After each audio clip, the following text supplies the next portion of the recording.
Allez, salut à tous, c'est Matt. On se retrouve aujourd'hui pour notre vidéo du vendredi. J'espère que vous allez bien.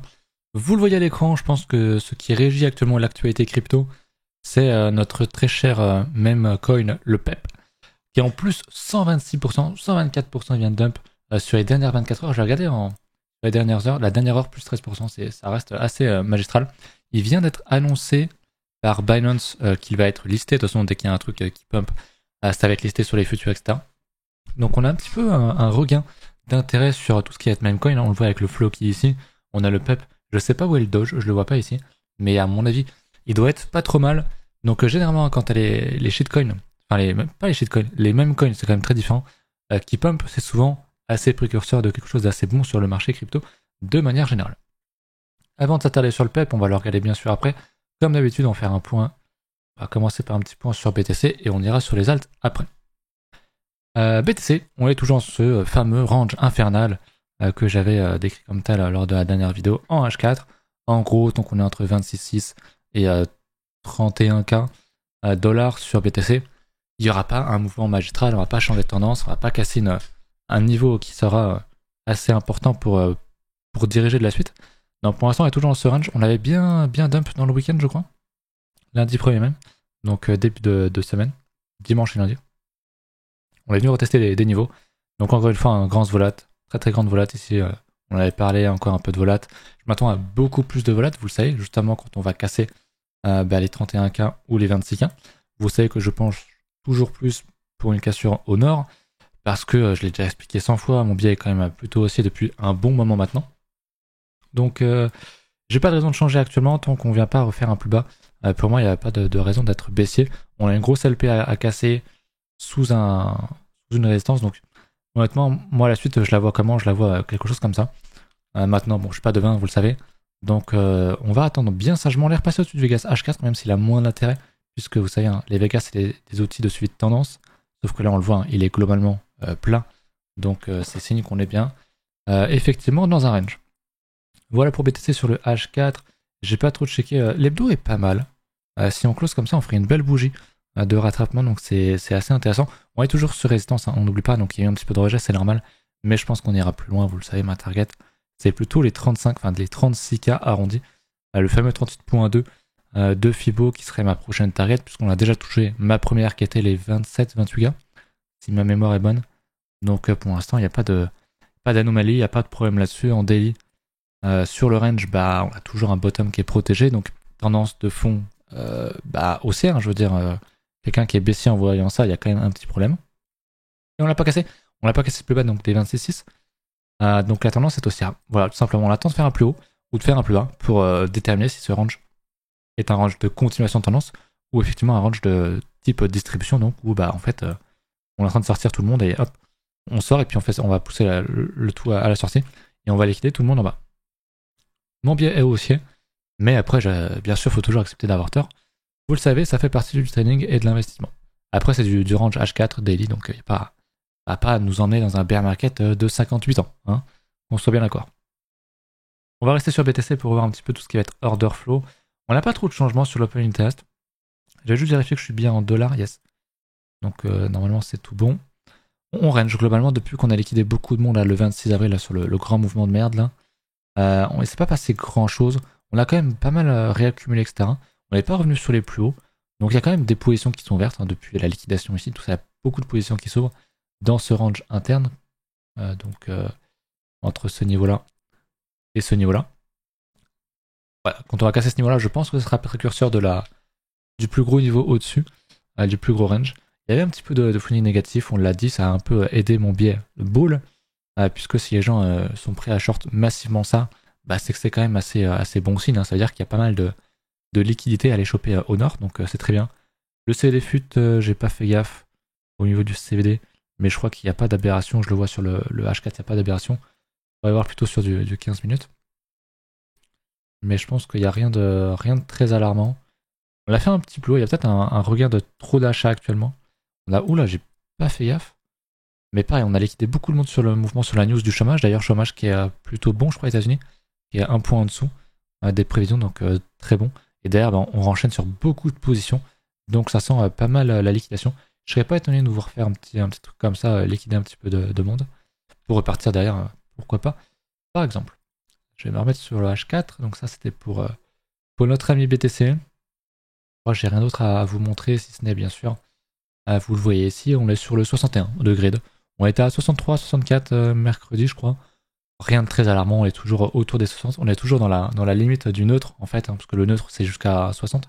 Ça doit être 40 à 60 je pense. Donc on est toujours neutre malgré que la tendance soit très haussière, que la structure soit quand même pour l'instant assez haussière. Donc c'est plutôt une bonne chose que les gens n'ont pas encore paniqué à l'achat là-dedans. Ils le feront beaucoup plus haut si jamais ça doit se produire. Voilà pour le BTC. On va aller sur les altes. Je vous ai parlé du coup de notre fameux PEP. Le PEP, hein, je vous avais dit quand on était là, c'est du H4. Quand on était là, j'avais dit, oula attention, franchement, j'irai pas le short évidemment parce que jamais j'irai short une parabole, mais acheter là-dedans c'est vraiment de la pure folie. Donc on est sur BitGet, je voulais vous faire un petit rappel comme ça m'y fera penser. Si jamais vous voulez rejoindre l'école gratuite sur le Discord, donc mon école, n'hésitez pas à venir. Il y a quelques petits calls, quelques petites aides, je réponds à vos questions et tout. De la documentation également, n'hésitez pas, c'est sur Discord, il faudra passer juste par mon lien BitGet, sauf si vraiment vous avez déjà un compte KYC, on peut s'arranger. Mais n'hésitez pas quand même à venir, ça peut être sympa. Voilà, donc j'avais noté aussi également niveau futur, on a étonnamment énormément de funding négatifs. Donc des gens qui essaient de short ce truc-là, qui essaient de short une parabole. Je vais m'en remettre en log.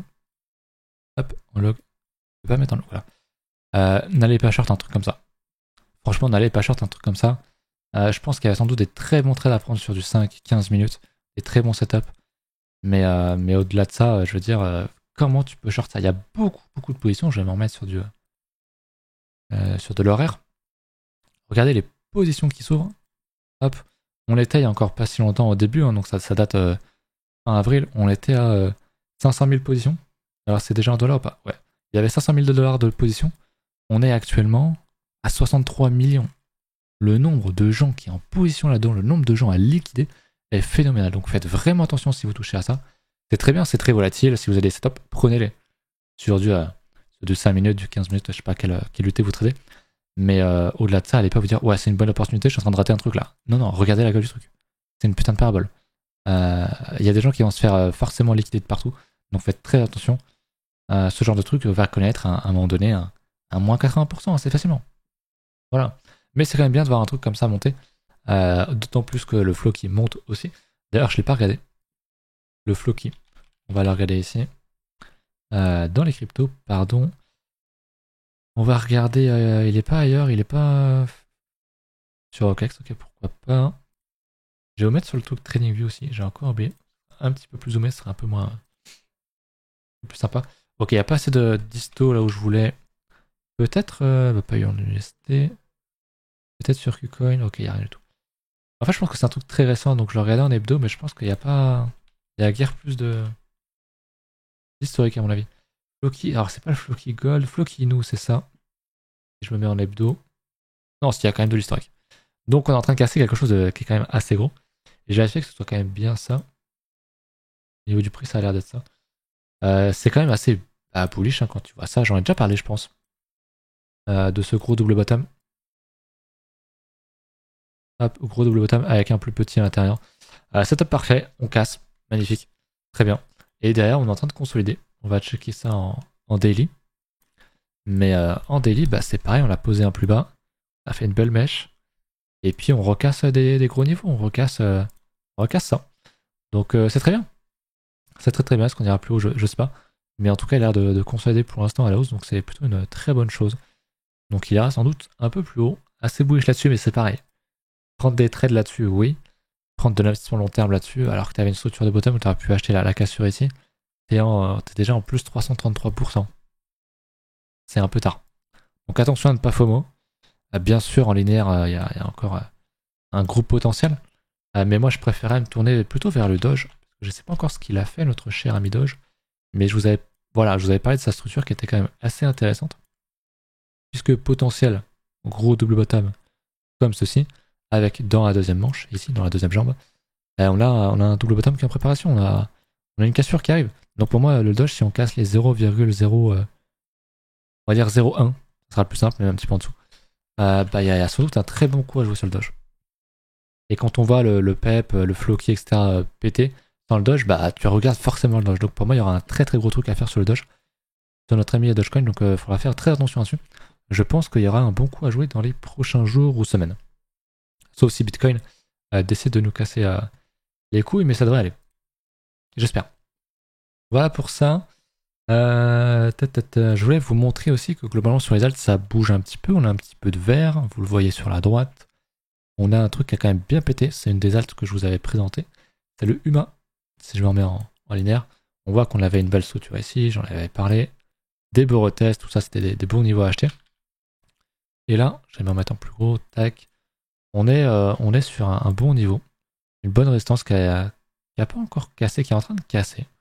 Donc on est dans tout ce bordel. Même si en vrai, la plus grosse résistance pour moi reste celle qui est là. Mais on est en train de consolider dans ce range. J'aime quand même plutôt bien cette maturation qu'on a là. Donc plus 36% en un jour, c'est quand même monstrueux. Après, on est sur les bottoms, donc c'est pas trop étonnant. Mais voilà, le Huma repète bien. Le reste, il n'y a pas trop de changements, c'est assez lent. Faudrait aller voir notre ami Ether. Vous voyez toutes mes alts sous mes amis, je sais pas si ça vous tilte quand je dis ça, mais je viens de me rendre compte. Ether qui est en train de pré-shot potentiellement Bitcoin. Là on le voit, je le vois juste sur ce graphique là. Je n'ai pas encore regardé hein, le Ether BTC, je vois que Ether BTC remonte. Ça se voit d'ici en fait. Parce que Bitcoin est quand même milieu de range. Donc si tu prends le bottom du range ici, ici, on est milieu haut de range. Ether est déjà dans le très haut de range. Donc si on regarde son range en H4, lui il a déjà bien pété. Il vient rechercher ses hauts niveaux. Donc c'est très intéressant. C'est très bien. S'il pète, ça va péter sur Doge, ça va péter sur autre chose. Donc on est peut-être à la porte d'un bon mouvement sur les alts. Et je voulais voir, c'est au-dessus, pardon. Ether BTC, pas ça alors. On remonte. Comme c'est étonnant. Je pensais qu'on allait aller plus bas. On ira peut-être plus bas. Si effectivement Bitcoin pète son niveau, il pètera a priori plus fort que les autres. Donc on aura sans doute un mouvement comme ceci. Et pour autant, même si Ether et BTC tombent, Ether peut pumper. On est bien d'accord. C'est juste que la force relative est moins importante que celle de BTC. Donc intéressant. Je voulais voir la demi-once du coup qui doit suivre aussi. Qui doit dump. Est-ce qu'on a fait un plus haut? On l'a pas encore fait de plus haut. Mais je pense que ça arrivera si notre Bitcoin pète à la hausse. Je pense qu'on peut faire un truc comme ça et tout envoyer à la hausse. Mais simplement, Bitcoin pètera plus fort. Donc il y a une chance pour qu'on aille rechercher cette fameuse box que j'avais tracée autour des 50%. Donc à suivre. Mais c'est bien ce qu'on est en train de se découpiller. On n'a pas encore cassé les gros niveaux sur certaines alts que j'attends. Hein. Je vous parle souvent du DYDX parce que je la trouve très propre. On a un beau range qui a cassé, mais on consolide. Donc il faudrait casser cette consolidation et casser, je vais tirer cette fameuse LP, les 3.2. Si on casse ça, pour moi, c'est moon, c'est skyrocket, c'est ce que tu veux, quoi. C'est vraiment, on y va, quoi. À surveiller, on pourrait faire un double bottom ici. Ok. Donc ça, ensuite, si on casse ça, pour moi, je comprendrais qu'on puisse pré-shot la cassure des 3.2.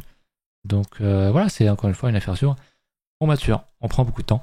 Ça n'a pas encore cassé, mais ça annonce quand même de bonnes choses sur un futur assez proche. Voilà pour les alts. Est-ce que j'avais autre chose à évoquer? Oui, j'avais pas parlé, je crois, la dernière fois du marché tradi, ou alors très peu. On va faire un repoint d'ailleurs vite fait sur tout ce qui va être CME. Est-ce qu'on a des gaps qui ont été créés en daily? Il n'a pas vraiment la comblé ça, ok.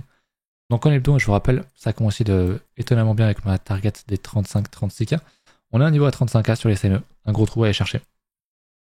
On en a un en dessous en daily, aussi autour des 20K, donc c'est pas parce que je suis aussi ici qu'on peut aller 36K, peut-être même plus haut, qu'on ne reviendra pas ici. Okay. Et de la même manière, c'est pas parce qu'on a un gap ici qu'il faut absolument qu'on aille le combler. Comme j'ai déjà dit, il y avait des gaps, il y avait un gap ici à 9K, il y avait des gaps ici aussi à 3K. On n'ira jamais les chercher. Enfin, j'espère, ou alors c'est la fin de BTC, je pense. Mais voilà, c'est quand même intéressant à noter. Ça peut servir de bonne target, les 35K, donc affaire à suivre. Mais pour l'instant, les CME n'ont pas pré-shot. Si je regarde en daily ou en H4. Bon, le graphique est forcément moins beau. On est assez haut quand même sur la résistance. Mais on n'a pas cassé techniquement. Oh, dis donc, Coinbase plus 14%, gros gap à l'ouverture, c'est bien. Très très bien. Très intéressant parce qu'on avait fait un beau niveau. C'est vraiment dégueulasse les stocks. Hein. Mais on voit qu'on avait un range comme ceci. On casse, on réintègre. Vous savez que j'adore ça. Donc c'est quand même souvent un signal qui est assez fort. Mais on s'en fout, je voulais parler du dollar qui range encore beaucoup sur son support. Des 100 points, des 101 points. Donc très bonne chose. Si le dollar se casse la gueule, vous le savez que c'est une très très bonne chose pour les actions, pour les cryptos, bref, pour tout ce qui va être actif à risque globalement. Donc c'est très bien ce qu'on a là ici. Maintenant, on n'est jamais à l'abri d'un gros sabre laser, hop, un truc comme ça peut totalement arriver. Surtout sur le marché trading où tu as des double bottom, on revient rechercher pile poil le niveau comme on l'a fait ici, et on va pas chercher de plus bas, mais on vient remonter tout de suite sans prendre de stop. Donc méfiance toujours, mais c'est quand même assez beau ce qu'on est en train de construire ici. J'aime beaucoup, on avait fait une belle clôture mensuelle, si la prochaine se fait ici ou plus bas, ça sera vraiment une surconfirmation, donc ce sera vraiment très très bien. Donc parfait. Au niveau du SP, le SP, ce bon vieux enfoiré de SP qui veut pas casser, qui travaille encore sa putain de résistance à 4200 là depuis je sais pas combien de temps. On a une touchette, on pourrait même prendre ce point là d'ailleurs. Je peux dire, j'aime l'augmenter un petit peu. Donc une touchette, 2, 3 niveaux, 4, je reprendrai le 5e ici, même s'il y a un 6, on va dire 6. 7, 8, voire 9, 10, et ça va casser un jour. Plus on tape un niveau, plus il a de chance de casser, parce qu'il se fragilise. Et généralement, quand tu casses ce genre de niveau-là, alors parfois tu casses, tu fais un flop, tu fais un intègre, et c'est un gros signal vendeur. Mais souvent, tu as un bon gros dildo vert, et c'est parti quoi. Donc assure, mais quand ça va péter, je pense que ça va péter sur BTC en même temps. Ça va péter un peu partout, donc il y a de belles espérances vertes qui nous attendent, je pense. Très très beau le SP. Le CAC 40 qui remonte en daily, c'est très bien. Je voulais voir aussi pourquoi pas l'or, parce que je pense que je vais le retrader sur du court terme là. L'or qui avait fait une mèche, qui nous a fait un ATH d'ailleurs. Oui, si, c'est bien un ATH sur mèche. On avait un ATH à 2074,95 et on est allé à 2082. Donc techniquement on a fait un ATH sur une mèche pour l'instant, c'est quand même pas très propre. J'aime pas ce genre de bougie parce que ça pourrait bien nous envoyer rechercher des plus bas. Mais si on revient sur le niveau des 1850, pour moi ça serait un très beau, une bonne localisation pour acheter. Donc voilà ce qu'on a. On avait une bonne déviation à l'époque. Souvenez-vous, je vous disais quand on était à 1700 là, il y avait un très beau trade à prendre. Et ben ça n'a pas manqué. Et maintenant on est sur résistance, donc c'est quand même assez beau à voir. Voilà pour tout ça. Je crois que ça bouge pas trop au niveau alt. Il y avait le Dego qui était pas mal, qui est sur résistance, donc pas intéressant. Le UFO, on en a beaucoup parlé en stream. Je regarde un petit peu dans les plus grosses EGLD, tout ça. Mais c'est vraiment que les shitcoins qui pètent bien aujourd'hui, là. Malheureusement. Mais bon, le reste devrait suivre. Hein. Si effectivement il y a une tendance qui se confirme dans le futur. On est quand même beaucoup sur résistance sur certaines. Donc c'est quand même assez intéressant à observer. Je vais aller s'il n'y en a pas d'autres. Peut-être sur le top 200 ou d'autres choses comme ça. Le Huma, voilà, qui est dans le top 200, on en a parlé. A-Dodge, encore un shitcoin, un meme coin, un pet coin. Je sais pas si on appelle ça les pet coins ou pas, pour tout ce qui est animaux. En général, c'est des chiens. Là, c'est pas un autre truc qui a fait 30-20%. Il est mon truc MTL, c'est métal, je crois. Est-ce que c'est ce truc-là ou est-ce que c'est un autre truc? Je sais pas trop. Ouh, le flex moins 22%, c'est quand même pas très bon. Le M-Sol, je connais pas du tout. Ah bah c'est le nouveau Solana, ou quelque chose qui est affilié au Solana, je reconnais le logo. Je voulais voir sinon dans le top 200, j'avais un truc qui était sympa. J'ai quand même regardé A-Dodge pour voir à quoi ça ressemble par rapport aux autres qu'on avait sous les yeux. Sur BitGate, ah ouais, il n'y a pas de... J'ai regardé plutôt ici A-Dodge, pour être sûr d'avoir tout l'historique, parce que j'ai un petit doute. C'est que sur CoinPaprika, j'aime pas trop ça. Est-ce que c'est A-Dodge Finance ou A-Dodge tout court, je sais pas trop, là il n'y a rien. Ok, ça m'a l'air d'être compliqué à trouver, je vais aller sur A-Dodge Finance du coup, ici. Il n'y a rien. Ça bug, donc je pense que c'est juste parce que c'est la première semaine de listing, quoique ça fait déjà 2-3 semaines. Mais c'est pareil que le PEP, je veux dire, la même chose que le PEP, il a vraiment la même gueule, sauf qu'il a pas fait de plus haut. Donc techniquement, il pourrait suivre ensuite, mais vraiment magnifique, magnifique setup, on vient prendre les plus hauts là. Donc si on ne refait pas de clôture sous ce niveau-là, il faudrait clôturer au-dessus. Mais si on ne reclôture pas en dessous, franchement, c'est bullish quoi. Concrètement, il n'y a pas mille et une choses à ajouter là-dessus. Ce soir, pas de stream, je pense que j'en ferai un demain, samedi, c'est peut-être mieux pour le week-end. Et puis écoutez, je pense que c'est à peu près tout.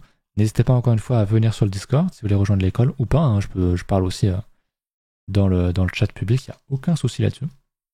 Je vous remercie d'avoir regardé la vidéo. Pensez à mettre un petit commentaire si jamais vous avez des choses à dire, si jamais il y a des alts qui sont intéressantes, qui présentent un setup.